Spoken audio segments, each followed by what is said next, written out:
सादर प्रणाम। मैं नीरजा चौधरी। हमारा आज का प्रश्न है कि मानव में प्रोटीन का पाचन कहाँ और कैसे होता है।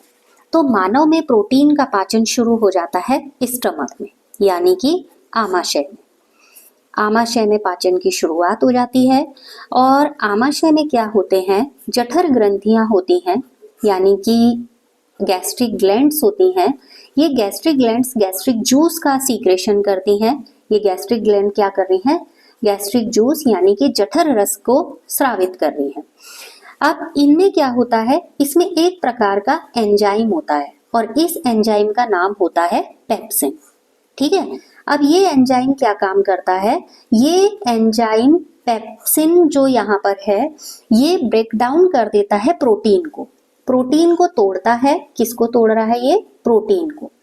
प्रोटीन को तोड़ता है और प्रोटीन टूट कर बदल जाता है किसमें, पेप्टोन में। ठीक है, प्रोटीन टूट गया है और प्रोटीन टूट कर किस में बदल गया है, पेप्टोन में। जब ये पेप्टोन में बदल जाता है तो उसके बाद अग्न्याशयी रस होता है, पैनक्रियाटिक जूस, यानी कि अग्न्याशयी रस से शयी।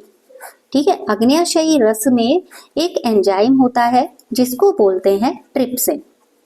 जिसको क्या बोलते हैं, ट्रिप्सिन। ये भी एक एंजाइम है, इसको बोलते हैं ट्रिप्सिन। अब इसका क्या काम होता है, ये प्रोटीन को चेंज कर रहा है।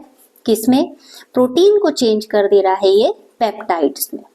ठीक है, उसको यानी कि डाइजेस्ट करने का काम कर रहा है और किसमें कन्वर्ट कर दे रहा है, पेप्टाइड्स में उसको कन्वर्ट कर दे रहा है।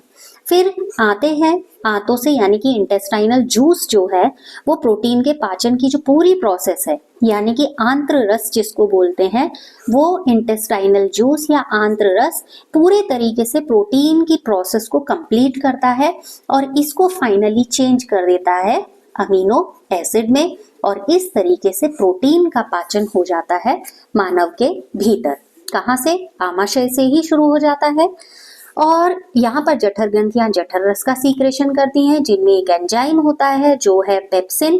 पेप्सिन प्रोटीन को पेप्टोन में बदलता है। उधर अग्न्याशयी रस की वजह, अग्न्याशयी रस सीक्रेट होता है जिसमें ट्रिप्सिन नाम का एंजाइम होता है जो प्रोटीन को पेप्टाइड्स में चेंज करता है। फिर आंत्र रस जो इसके और डाइजेशन को कंप्लीट करता है, फाइनल करता है, वो यहाँ पर उसको प्रोटीन को चेंज कर देता है अमीनो एसिड में। इस तरीके से मानव में प्रोटीन का पाचन होता है।